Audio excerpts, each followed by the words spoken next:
Hello everybody, అందరికీ నమస్కారం. ఇప్పటి నుంచి మనం చేసే ఈ హెల్త్ సిరీస్ మీకు చాలా ఇన్ఫర్మేటివ్గా ఉంటాయి అండ్ చాలా హెల్ప్ఫుల్గా కూడా ఉంటాయి. If you follow each and every point of what we talk in the interview, because మీ అందరికీ ఉపయోగపడే సబ్జెక్ట్స్ గురించే మాట్లాడదాం. ఇన్ఫర్మేటివ్గా చాలా చాలా చాలా ఎడ్యుకేటివ్గా ఈ వీడియోస్ చేయాలి, అందరికీ ఉపయోగపడాలి అనే ఒక ఉద్దేశంతో స్టార్ట్ చేస్తున్నటువంటి ఈ సిరీస్లో నేను మీ అందరికీ ఇంట్రడ్యూస్ చేయబోతున్న డాక్టరు మరీ ముఖ్యంగా మా విజయవాడ వాళ్ళందరికీ చాలా అంటే చాలా చాలా చాలా బాగా తెలుసు. ఇన్ఫ్యాక్ట్ హీఈస్ నోన్ 2 తెలుగు రాష్ట్రాలలో దేశవ్యాప్తంగా తెలిసినప్పటికీ కూడా కొంచెం మా విజయవాడ ఆయన అని చెప్పి ఆ ప్రౌడ్ మూమెంట్ మాకుంటూ ఉంటుంది కదా, మాకు అనిపిస్తుంది కదా. So we will take the pride.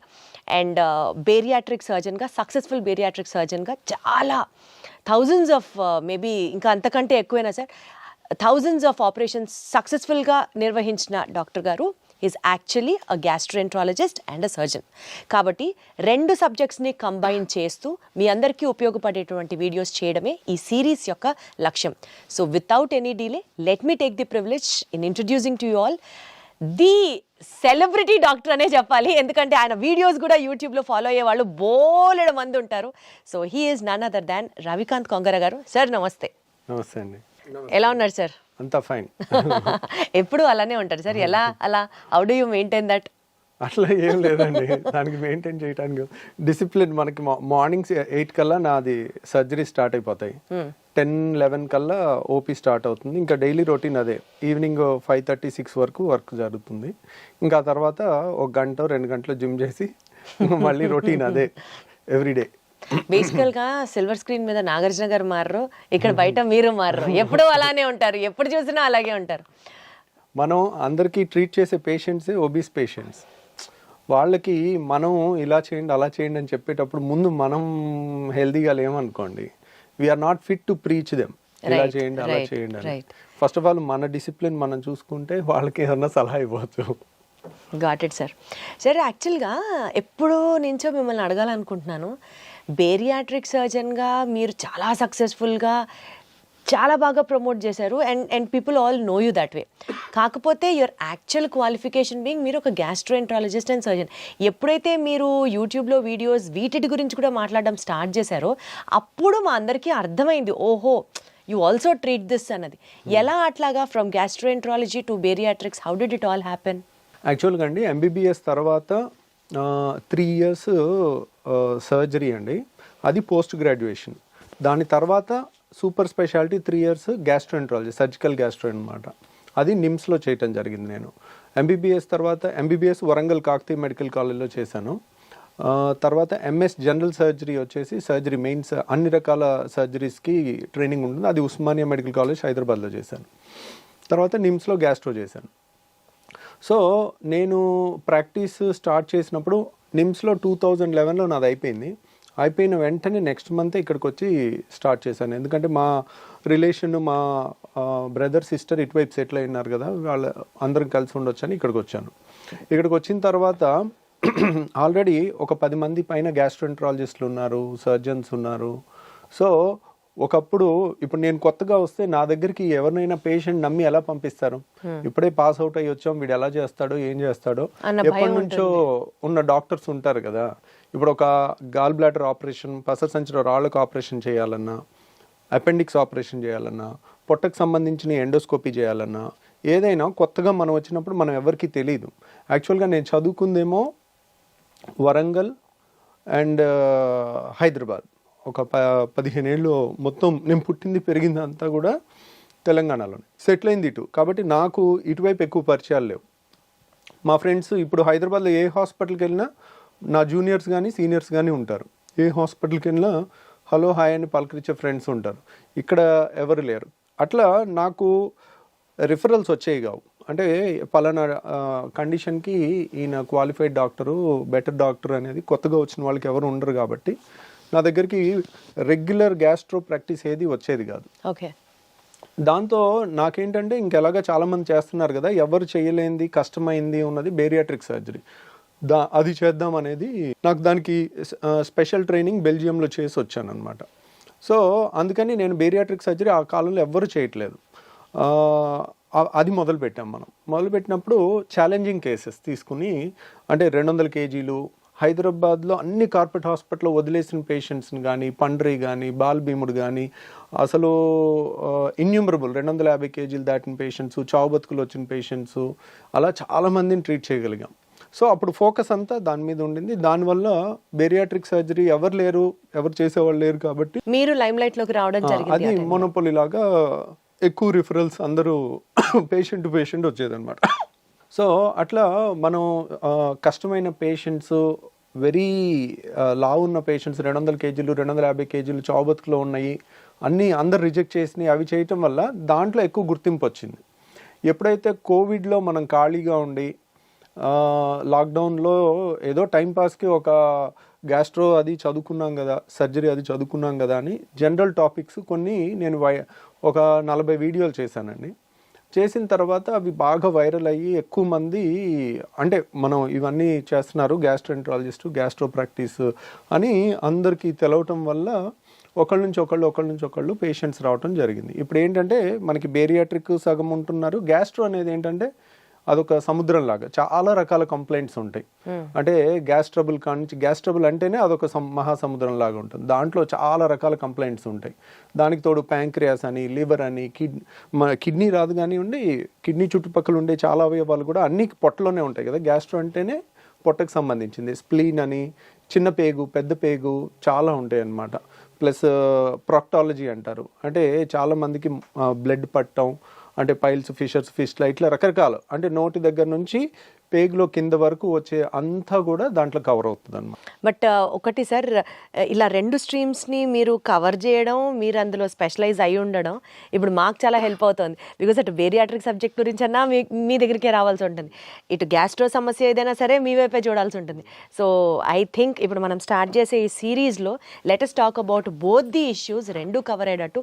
ఎందుకంటే అవే ప్రజలను ఇప్పుడు బాగా పీడిస్తున్నటువంటి మెజారిటీ ఆఫ్ ది ప్రాబ్లమ్స్లో అవి కూడా ఉన్నాయి. కాబట్టి టు స్టార్ట్ విత్ అండి, ఈ ఎపిసోడ్లో స్పెషల్గా మనం గ్యాస్ ప్రాబ్లం గురించి మాట్లాడుకుందాం. గ్యాస్ ప్రాబ్లం అనేది చాలామంది రెగ్యులర్గా ఫేస్ చేస్తూ ఉన్నటువంటి ప్రాబ్లమే. గ్యాస్ వదలడం అనేది మధ్యలో నలుగురిలో ఉన్నప్పుడు కాస్త ఇబ్బందిగా అనిపించవచ్చు. అండ్ బ్లోటింగ్, కడుపు ఎప్పుడు ఫుల్గా అనిపించడం, ఏమి తినాలనిపించకపోవడం.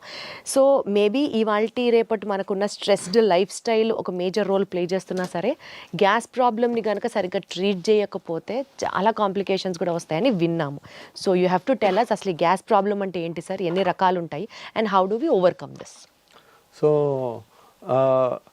గ్యాస్ట్రోఎంట్రాలజిస్ట్కి అంతా గ్యాస్ మయం లాగే ఉంటుందండి. రోజు ఉదయం నుంచి సాయంత్రం వరకు పేషెంట్స్ అందరూ గ్యాస్ అని వస్తారు.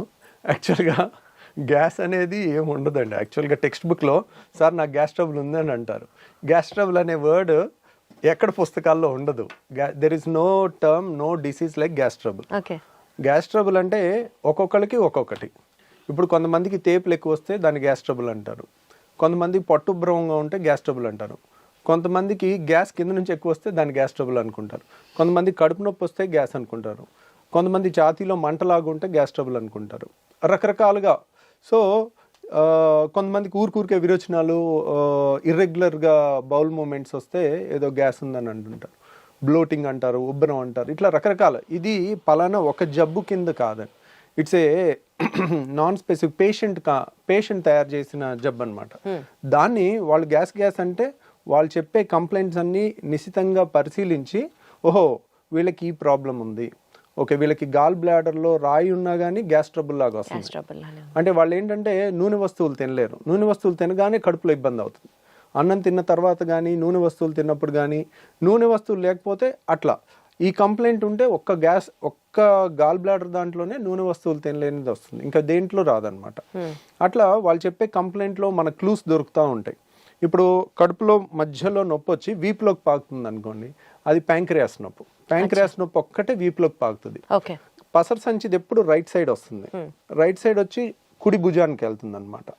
సో ఇంకా ఎసిడిటీ ప్రాబ్లం, రిఫ్లెక్స్ అనుకోండి, బొడ్డు పైన వచ్చి ఎడమ వైపు ఛాతీలో వస్తుంది.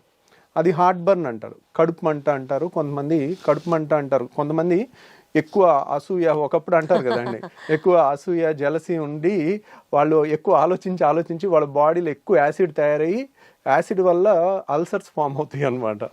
అల్సర్స్ ఫామ్ అయ్యి దాన్ని ఎసిడిటీ అంటారు. ఆ యాసిడ్ ఎక్కువ ఉన్న వాళ్ళకి అన్నవాహిక అనేది మనకి గొంతు నుంచి పొట్టలోకి వెళ్ళే ఇసోఫేగస్ని అన్నవాహిక అంటారు. అది ఛాతీలో ఉంటుంది అనమాట. అది కొంచెం లెఫ్ట్ సైడ్ ఉంటుంది, హార్ట్ వెనకాల నుంచి వెళ్తుంది. కాబట్టి వాళ్ళందరికీ హార్ట్ బర్న్ లాగా వచ్చి గుండె నొప్పి ఏమో చచ్చిపోతామేమో అన్న భయంతో వస్తారు వాళ్ళు, పరుగులు తీసుకుంటూ వస్తారు. సో కాకపోతే మనకు అక్కడ రకరకాలు, ఇది ఎసిడిటీయా, రిఫ్లక్స్ డిసీజా. పొట్టలో యాసిడ్ ఉంటే ఏం ప్రాబ్లం లేదు, అది ఛాతీలోకి ఎక్కువ వస్తే కనుక రిఫ్లక్స్ అంటారు. ఆ రిఫ్లక్స్ డిసీజా, గాల్ బ్లాడర్ ప్రాబ్లమా, ప్యాంక్రియాస్ ప్రాబ్లమా, లేదంటే చిన్న పేగు పెద్ద పేగు ప్రాబ్లమా, లేకపోతే ఇన్ఫ్లమేటరీ బౌల్ డిసీజ్ అని పేగుల్లో జబ్బులు ఉంటాయి ఇవా. ఇట్లా మనం ఈ గ్రూప్ ఆఫ్ చాలా రకాల జబ్బుల నుంచి వచ్చే కంప్లైంట్, అన్ని ఏ జబ్బు అనేది తెలియదు పేషెంట్కి. పేషెంట్ నాకు గ్యాస్ అని వస్తారు, అది మనం ఒక డాక్టర్ డీకోడ్ చేయాల్సిందనమాట. అది సో బేసికల్గా ఎక్కడ పెయిన్ చెప్తున్నారు అని చెప్పి ఆ పెయిన్ నుంచి ఇది ఏ నొప్పి అన్నది మీకు అర్థమవుతుంది కదా సార్, వాళ్ళు చెప్పేదాన్ని బట్టి ఏ నొప్పి ఇది అన్నది మీకు అర్థమవుతుంది. అంటే పేషెంట్తో మనం కీన్గా మాట్లాడితే కొంతవరకు వాళ్ళు చెప్పేదాన్ని బట్టి మనకు అందాజుగా ఐడియా వచ్చేస్తుందండి. యూజువల్గా ఎడం పక్క ఛాతీలో నొప్పి అని ఒక 25 ఏళ్ళ కుర్రోడు వచ్చాడు అనుకోండి, 20-25 ఇయర్స్లో హార్ట్ అటాక్ రాదు. దట్ ఈస్ అదే 65 ఏళ్ళ మనిషి వచ్చాడు అనుకోండి, మనం అనుమానంగా చూడాలి. సో గ్యాస్ ట్రబుల్ అయినప్పటికీ కూడా హార్ట్ ఏమో అని చూడాలి. సో ఎందుకంటే గ్యాస్ ట్రబుల్కి మనం ఎసిడిటీ కానీ రిఫ్లక్స్ కానీ ట్రీట్మెంట్ చేయకపోయినా ప్రాణం పోదు. కానీ అదే పేషెంట్కి హార్ట్ ప్రాబ్లం ఉండి, హార్ట్ ప్రాబ్లమ్ని మనం హార్ట్ అటాక్ అయ్యిండి దాన్ని హార్ట్ బర్న్, గ్యాస్ ట్రబుల్ అని అనుకుని మనం కరెక్ట్ టైంలో ట్రీట్మెంట్ ఇవ్వకపోతే వాళ్ళకి లైఫ్ కూడా రిస్క్ వచ్చే అవకాశం ఉంటుంది. సో అక్కడ సిచ్యువేషన్ బట్టి ఓవరాల్గా ఇప్పుడు ఇంట్లో లేడీస్ అన్నం ఉడికిందా లేదా ఒక మెతుకుతో ఎట్లా చేస్తారో, పేషెంట్ వచ్చి వాళ్ళు చెప్తుండే కొద్దీ మనకు అర్థమైపోతా ఉంటుంది, ఓహో వీళ్ళది ఇది, సో ఇది అయ్యి ఉండొచ్చు. కానీ కన్ఫర్మ్ చేసుకోవాలంటే ఈ టెస్ట్ చేయాలి, అవసరమైతే ఎండోస్కోపీ చేయాలి, సిటీ స్కాన్ చేయాలి, అల్ట్రాసౌండ్ స్కాన్ చేయాలి, ఎంఆర్ఐ స్కాన్ చేయాలి. ఓహో దీనికి ఈ స్కాన్ అయితే బాగా పనిచేస్తుంది అట్లా. సార్ ఇప్పుడు ఏ నొప్పి అయినా సరే అది గ్యాస్ అని పేషెంట్ ఏదైతే చెప్తారో మీ దగ్గరికి వచ్చినప్పుడు దానికి మేజర్గా మనం చూడాల్సినటువంటి కారణాలు ఏంటి? ఇప్పుడు ఒకప్పుడు మా చిన్నప్పుడు ఇంత మరి అవేర్నెస్ లేకపోవటం వలన అప్పుడు కూడా ఉన్నదో మనకు తెలియదు, కానీ ఇప్పుడైతే చాలా ఎక్కువ పేషెంట్స్ అయితే ఉంటున్నారండి. దానికి కారణం ఏంటంటే ఒకప్పుడు ఉన్న ఫుడ్ హ్యాబిట్స్, ఇప్పుడున్న ఫుడ్ హ్యాబిట్స్, ఇప్పుడు అంతా జంక్ ఫుడ్, బయట ఫుడ్. ఒకప్పుడు మనకి ఇంట్లో ఏది వండితే అదే తినేవాళ్ళం, ఇప్పుడు బయట ఫుడ్స్ చాలా చాలా చాలా ఎక్కువైపోయినాయి. ఇప్పుడు మన ఇంట్లో కూడా 2-3 పిల్లలు ఉంటే ఒక్కొక్కళ్ళు ఒక్కొక్క రెస్టారెంట్ ని ఒక్కొక్క ఐటమ్ ఆర్డర్ పెట్టే పరిస్థితి ఉంది. ప్రతి ఇంట్లో కూడా ఇది ఉంది, ఇది ఎవరు ఇల్లు ఎక్సెప్షన్ లా లేదు. తర్వాత డే బై డే అగ్రికల్చర్లో కూడా ప్రాఫిట్ ఓరియంటెడ్గా మనకి ఏమేమి పెస్టిసైడ్స్ కొడుతున్నారు, ఎంత మోతాదులో కొడుతున్నారు, దాని రెగ్యులేషన్ అనేది అంత ప్రాపర్గా లేదు. దానివల్ల వస్తుందా, దీనివల్ల వస్తుందా, ఇవన్నీ కూడా మోస్ట్ లైక్లీ ఇవన్నీ కారణాలు అయి ఉండొచ్చు. ఈ కారణాన్ని క్లియర్ కట్గా ఎస్టాబ్లిష్ చేయాలంటే చాలా పెద్ద రీసెర్చ్ చేయాలండి. అది గవర్నమెంట్ ఇనిషియేటివ్గా తీసుకుని పెద్ద స్టడీ, లక్షల మంది పేషెంట్ని స్టడీ చేయటం అనేది అంత ఈజీ కాదు. వాళ్ళు తీసుకున్న ప్రతి మోతాదులో ఏ ఏ పెస్టిసైడ్ ఎంత ఉంది అని టెస్ట్ చేయాలన్నా కానీ ఒక్కొక్క టెస్ట్కి మనకి 1000 ఖర్చు అవుతుంటుంది అనమాట. అవన్నీ ప్రూవ్ చేయాలంటే ఇట్స్ ఏ పబ్లిక్ ఇనిషియేటివ్. ప్రైవేట్గా ఒక డాక్టర్ కానీ ఒక ఇండివిజువల్ కానీ చేయగలిగింది కాదనమాట. ఇప్పుడు మన అమెరికాలో అయితే అలా నేషనల్ ఇన్స్టిట్యూట్ ఆఫ్ హెల్త్ అని ఉంటుంది, వాళ్ళు స్పాన్సర్ చేస్తారు, $1 మిలియన్ అట్లా రీసెర్చ్కి ఇస్తారు అనమాట. మన దగ్గర కూడా కొన్ని ఉన్నాయి, ICMR అని. అట్లా రీసెర్చ్ చేస్తే గానీ మనకి ఎందువల్ల అనేది ఈ గ్యాస్ ప్రాబ్లం వస్తుంది అన్నది తెలియదు. అంటే ఇదే కారణాలు, ఇదివరకు లేని ఇప్పుడు వచ్చినాయి కదండి. ఇప్పుడు ఇదివరకు ఇంత ఒబిసిటీ లేదు, ఇప్పుడు ఎందుకు వచ్చింది అంటే, ఇప్పుడు ఇదివరకు 2 వీలర్స్ ఎన్ని ఉన్నాయి, ఇప్పుడు ఎన్ని ఉన్నాయి. నా స్కూల్కి నేను నడుచుకుంటూ వెళ్ళేవాడిని, ఇప్పుడు మా పిల్లలు కార్లో దిగి కార్లో వెళ్తున్నారు. సో ఇప్పుడు ఎన్ని 2 వీలర్స్ ఉన్నాయి, అప్పుడు ఎన్ని లక్షలు ఉన్నాయి, ఇప్పుడు ఎన్ని కోట్లు ఉన్నాయి. రైట్. సో ఎన్ని లిఫ్ట్లు ఉన్నాయి, అప్పుడు మారుతున్న లైఫ్ స్టైల్ దీనికి మెయిన్ కారణం అన్నట్టుగా అర్థం చేసుకోవాలి మనం. అటు ఒబిసిటీకైనా, పెరుగుతున్న గ్యాస్ సమస్యలకైనా, పెరుగుతున్న క్యాన్సర్లకైనా కూడా మోస్ట్లీ మన పర్యావరణం మారటం కానీ అన్నీ కూడా కారణం అన్నమాట. సరే ఇప్పుడు ఈ గ్యాస్ ట్రబుల్కి అయితే మనం ఇట్లా జనరలైజ్డ్గా మాట్లాడుకుంటున్నాం. ప్రత్యేకంగా ఇందాక మీరు ఒక మాట అన్నారు, యాసిడ్ రిఫ్లెక్స్ అని. అంటే పొట్టలో ఉండాల్సిన యాసిడ్ పైకి తంతు ఉంటే అది యాసిడ్ రిఫ్లెక్స్ అని. అది కూడా ఎక్కువగా వింటున్నాం, అది కూడా ఒకలాంటి గ్యాస్ ప్రాబ్లమే అంటారా? దాని గురించి ఏమైనా డీటెయిల్గా మాట్లాడుకుందాం. అంటే చాలామందికి అండి ఎసిడిటీ అంటే 2 రకాలు. ఒకటి పొట్టలో యాసిడ్ ఎక్కువ తయారవటం, టెన్షను, ఇర్రెగ్యులర్ ఫుడ్ హ్యాబిట్స్, ఆలోచన ఎక్కువ ఉండటం, సో పని ఒత్తిడి ఎక్కువ ఉండటం వల్ల బాడీలో యాసిడ్ ఎక్కువ తయారవుతుంది. ఎప్పుడైతే యాసిడ్ ఎక్కువ తయారవుతుందో మనకి కడుపులో మంట వస్తుంది, వాళ్ళకి బొడ్డు పై భాగంలో మంటలాగా వస్తుంది. సో ఆ మంట అనేది ఎప్పుడైతే పొట్టలో పై భాగంలో మంట వస్తుందో అది ఒక రకమైన ఎసిడిటీ. దానికి సింపుల్గా యాసిడ్ తగ్గించే యాంటాసిడ్ మందులు కానీ, కొత్తగా వచ్చిన పీపీఐస్ కానీ, అంటే ప్యాంటోప్రజోల్, రాబిప్రజోల్, ఒమిప్రజోల్, ఇసోమిప్రజోల్ అంటే రకరకాల ఏది వేసినా కానీ చాలా రిలీఫ్ వచ్చేస్తుంది.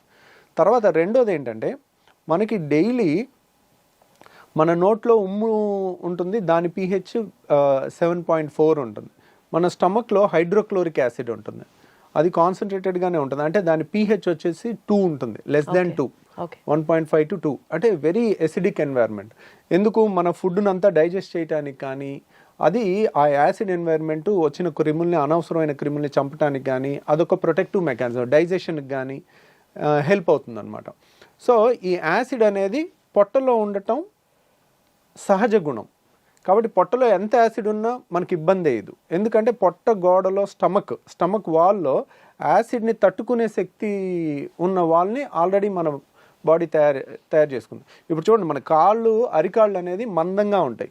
అరికాళ్ళ మీద నడిచినా మనకి అవి మందంగా ఉండటం వల్ల అది అడాప్ట్ అయి ఉంటుంది అనమాట, మనకి ఏ ఇబ్బంది ఉండదు.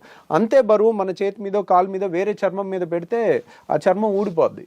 ఎందుకు? ఇట్ ఈస్ నాట్, దానికి తయారవ్వలేదు, నడవటానికి అరికాలు తయారైంది. అలాగే యాసిడ్ని తట్టుకోవటానికి మన స్టమక్ వాల్ తయారైంది అనమాట. జీర్ణాశయం యొక్క ఎక్కడైతే యాసిడ్ ఉంటుందో ఆ లోపల పొర యాసిడ్ని తట్టుకునే విధంగా తయారైంది.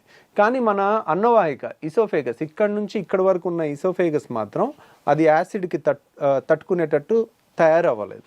కాబట్టి పొట్టలో యాసిడ్ ఉంటే కొంచెం కడుపు మంట వస్తుంది, చాలా ఈజీగా ట్రీట్ చేయొచ్చు మనం.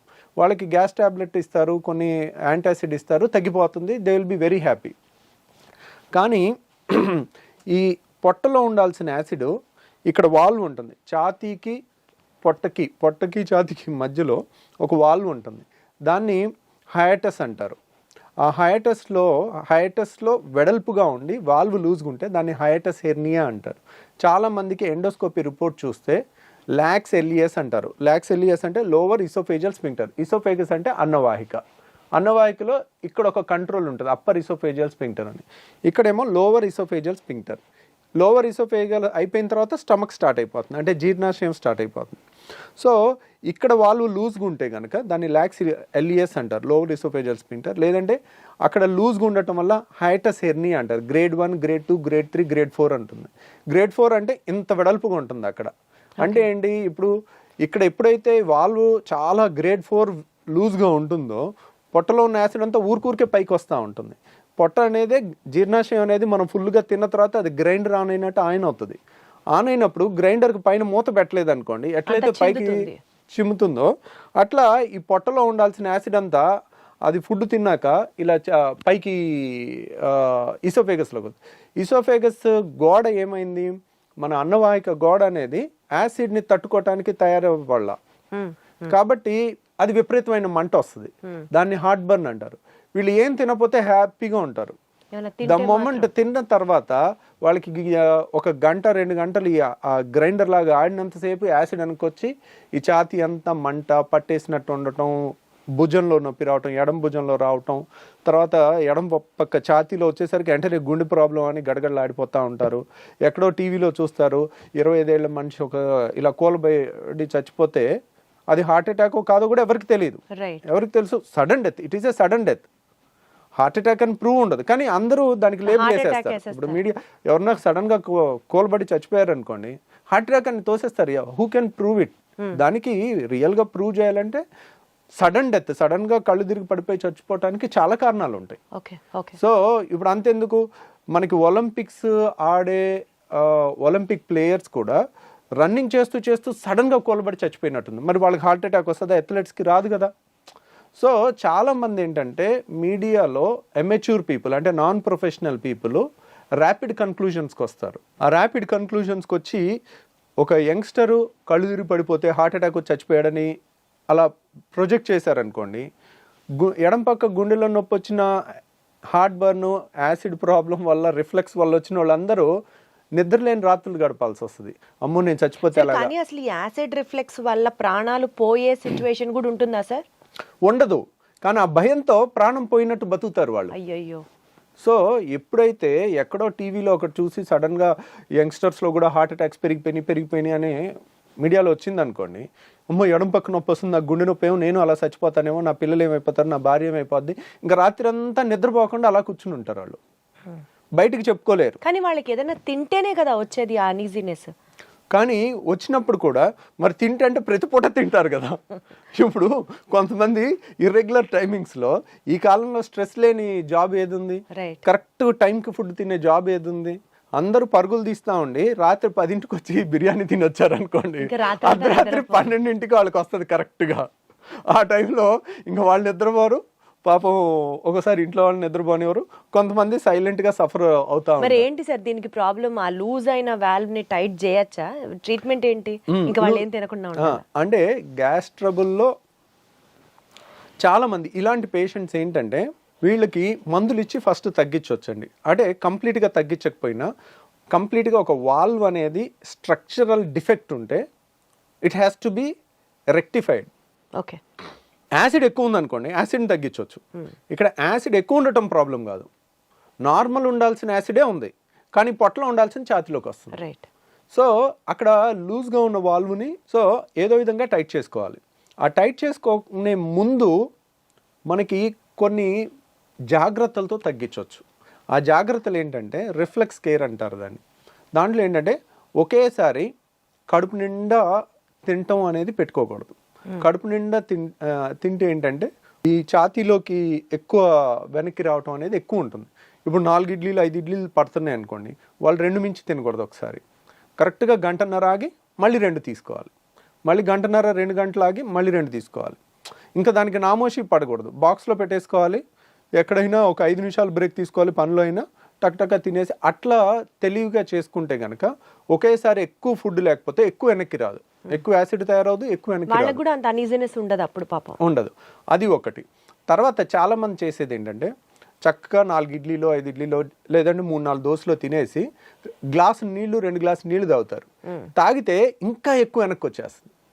సో వీళ్ళు ఎప్పుడు కూడా నీళ్లు తిన్న తర్వాత తాగకూడదు, మనకి నీళ్లు తాగాలి. ఒక 4 గ్లాసులైనా ముందు తాగేసేయండి. నీళ్ళు ఎప్పటికప్పుడు దిగిపోతాయి, నీళ్ళ వల్ల యాసిడ్ ఎక్కువ తయారవదు, వెనక్కి వచ్చినా అంత ఇబ్బంది ఉండదు, అంత ఎక్కువ కూడా రాదు, ఎప్పటికప్పుడు తొందరగా వెళ్ళిపోద్ది నీళ్ళు అనేది. సో నీళ్ళంతా తాగేసిన తర్వాత ఒక 10 నిమిషాల తర్వాత అప్పుడు ఫుడ్ తిన్నారనుకోండి, ఫుడ్ తిన్నాక నీళ్ళు తాగలేదనుకోండి, వెనక్కి వచ్చేది తక్కువ ఉంటుంది అన్నమాట. స్టమక్ మొత్తం నిండిపోదు, అంటే ఫుడ్తో సగం నిండిపోయి సగంతో నీళ్ళతో ఉంటే ఆ గ్రైండర్ ఆన్ అవగానే సప్పని పైకి కొట్టేస్తుంది. సో ఇలా రిఫ్లెక్స్ కేర్ అని ప్లస్ యాసిడ్ తగ్గించే టాబ్లెట్స్ కొన్ని వేసుకుంటే కూడా చాలా రిలీఫ్ వస్తుంది వాళ్ళకి. సో ఇలా మందులతో 90% క్యూర్ చేయొచ్చు. వండర్ఫుల్. కానీ ఒక 10% మాత్రం ఇంకా తిరుగుతూనే ఉంటారు. ఒక డాక్టర్ దగ్గరికి వెళ్తారు, మందులు ఇస్తారు, తగ్గదు. ఇంకో డాక్టర్ దగ్గరికి వెళ్తారు, మందులు ఇస్తారు, తగ్గదు. అక్కడ స్ట్రక్చరల్ ప్రాబ్లమ్ని అలా 10% వాళ్ళకి మనం లేటెస్ట్గా ఒక టెస్ట్ వచ్చిందండి, దాన్ని 24 hour pH స్టడీ అంటారు. అంటే 24 గంటలు మనం హాస్పిటల్లో ఉంచి ఒక మెషిన్కి బెల్ట్ దగ్గర పెట్టేస్తాం. బెల్ట్ దగ్గర పెట్టేసి సన్న దారం లాంటిది ముక్కులోంచి స్టమక్ వరకు పంపిస్తే దాని మీద pH సెన్సార్స్ ఉంటాయి. అంటే ఇక్కడ ఎంత pH ఉంది, పొట్టలో ఎంత pH ఉంది అనేది 24 hours మనం టెస్ట్ చేయాలి. టెస్ట్ చేస్తే యాసిడ్ ఇక్కడ కూడా ఎక్కువ ఉందని వచ్చినప్పుడు pH ఇక్కడ 2 ఉంటుంది, ఇక్కడ 7 ఉండాలి. ఇక్కడ కూడా 2 ఉందనుకోండి, that indicates reflex disease, acid reflex disease. దాన్ని కన్ఫర్మ్ చేసుకున్న తర్వాత అది ఆ టెస్ట్ పాజిటివ్ వస్తే మాత్రం సర్జరీ చేసుకోవాలి. ఆ టెస్ట్ కొంచెం కాస్ట్ ఎక్కువ ఉంటుంది, 24 గంటలు హాస్పిటల్లో ఉండి చేసుకోవాలి. సో బట్ దాంట్లో కనుక మనకి పాజిటివ్ వచ్చిందంటే కనుక అప్పుడు we can consider reflex surgery. Anti reflex surgery అనేది మనం ఈ వాల్వ్ని టైటన్ చేసుకుంటే వెనక్కి రాకుండా ఉంటుందన్నమాట. ఓకే. సో ఆ సర్జరీ మన దగ్గర ఇక్కడ చేస్తున్నారా సార్? మనం కూడా పర్ఫామ్ చేస్తాం. ఈ యాంటీ రిఫ్లెక్స్ సర్జరీని నిస్సెన్స్ ఫండ్ అప్లికేషన్ అంటారు. దాని పేరు నిసెన్స్ అనే సైంటిస్ట్ పేరు పెట్టారనమాట. ఆ ఫండ్ అప్లికేషన్ అంటారు. దానికి ఆల్మోస్ట్ కోత ఉండదు, కుట్టు ఉండదు, చిన్న హోల్ ద్వారా చేస్తాము. ఒక 20 minutes to 30 minutesలో అయిపోతుంది. ఈరోజు మార్నింగ్ చేస్తే నెక్స్ట్ డే ఈవినింగ్ 95% డిశ్చార్జ్ అయిపోతారు. ఇంకొక 5% నెక్స్ట్ డే డిశ్చార్జ్ అవుతారు. సో ఇది ఎఫెక్టివ్నెస్ ఎంత ఉంటుంది అంటే కనుక ఆల్మోస్ట్ 75% నుంచి 85% వరకు ఉంటుంది. ఒక 25%కి సగం రిలీఫే ఉంటుంది. ఎందుకు దాంట్లో 100% గ్యారంటీ చెప్పలేకపోతున్నాం. ఇప్పుడు రాళ్ల సమస్య ఉంది, గాల్ బ్లాడర్ తీసేసాం, 100% క్యూర్, మళ్ళీ జన్మలో వాళ్ళు మన దగ్గరికి రావాల్సిన పని ఉండదు. అది 100% అనే 99% 100% గ్యారంటీగా చెప్పేయచ్చు. అదే రిఫ్లెక్స్ దాంట్లో 70 to 85% అనేది చాలా హై రిజల్ట్ అనమాట. సో ఎందుకనంటే ఇప్పుడు ఏదన్నా తీసేయటం తేలిక. గాల్ బ్లాడర్ తీసేసాం, అయిపోయింది. గర్భసంచి తీసేసాం, అయిపోయింది. చెయ్యి నరికేసాం, నిమిషం పని. సో తీసేయటం తేలిక. మొండి చేయిని ఇలా తయారు చేయలేం. మనిషి ఇంకో 1000 జన్మలు ఎత్తినా కానీ, సైన్స్ ఎంత డెవలప్ అయినా కానీ మొండి చేయిని ఈ మూమెంట్ రాదు. రాయటం కానీ ఈ అద్భుతమైన క్రియేషన్ అనేది జరగదు. ఈ వాల్వ్ కూడా ఒక అద్భుతమైన క్రియేషన్. అది మనకి న్యాచురల్గానే పర్ఫెక్ట్గా ఉండాలి. దాన్ని మనం క్రియేట్ చేస్తున్నప్పుడు మనం ఒక గాడ్ క్రియేట్ చేసిన క్రియేషన్ అంత పర్ఫెక్షన్గా ఎప్పటికీ చేయలేం. 80% క్రియేషన్ అనేది ఇంకా వరల్డ్స్ బెస్ట్ రిజల్ట్ అనమాట. ఆ మాత్రం రిజల్ట్ ఇవ్వటమే చాలా కష్టం. అందుకనే అంత రిజల్ట్ కూడా ఇవ్వలేక ఎవ్వరు ఈ సర్జరీస్ అసలు చెప్పరు. మీరు 10 మంది నా దగ్గరికి సర్జరీ కోసం వస్తారు, వాళ్ళు ఆల్రెడీ 10 మంది గ్యాస్ట్రోఎంట్రాలజిస్ట్ని చూసుంటారు. ఇంకెక్కడ దొరక్క బాధపడి పడి పడి తిరిగి చివరికి ఇక్కడన్నా ఏదన్నా దొరుకుద్దేమో అని వచ్చేవాళ్ళు ఉంటారు. అట్లా వచ్చి తగ్గిన వాళ్ళు చాలామంది ఉన్నారనమాట. మనం ఆల్మోస్ట్ ఇండియాలోనే హైయెస్ట్ సర్జరీస్ చేస్తాం. ఇదేంటంటే టెక్నికల్లీ ఛాలెంజింగ్ అనమాట. మనం కొంచెం ఈ టైట్ ఎక్కువ చేసామనుకోండి వాళ్ళకి ముద్ద దిగదు, పట్టేసుకున్నట్టు ఉంటుంది. మళ్ళీ తక్కువ చేసామనుకోండి వెనక్కి వస్తుంది. అది చాలా కరెక్ట్గా ముందు నుయ్యి వెనక్కి గొయ్యిలాగా ఉంటుంది అనమాట ఈ సర్జరీలో. సో అందువల్ల ఈ నిసన్స్ ఫండ్ అప్లికేషన్ అనేది అంత తొందరగా నేను కూడా చెప్పను. ప్లస్ చాలామందికి ఒక టెస్ట్ చేసుకోమని చెప్తాను, మీకు రిఫ్లెక్స్ ఉందా లేదా అని మీరు తెలుసుకోవటానికి. ఇప్పుడు సపోజ్ సార్ ఊరికే వెనక్కి వస్తుంది సార్, తిన్న తర్వాత ఇబ్బంది అవుతుంది సార్, ఛాతి మండుతుంది, గొంతులోకి వస్తుంది, తేపులు వస్తుంది, మెతుకులు వస్తున్నాయి. ఊరికే కొంతమందికి ఏంటంటే రాత్రి 10ంటికి తిని పడుకుంటారు, పడుకున్న తర్వాత వెంటనే నిద్రపోతారు, పేగులు కదులుతూ ఉంటాయి, కదులుతున్నప్పుడు ఈ వాల్వ్ లూజ్గా ఉంటుంది. అది ఒక్కసారి ఇలా గ్రైండర్ లాగా మధ్యలో ఒక్కసారి ఆన్ అయినప్పుడు టక్కున బుడుకుమని గొంతులోకి వచ్చేస్తాయి, వాటర్ వచ్చేస్తాయి. వాళ్ళు నిద్రపోయి ఉంటారు.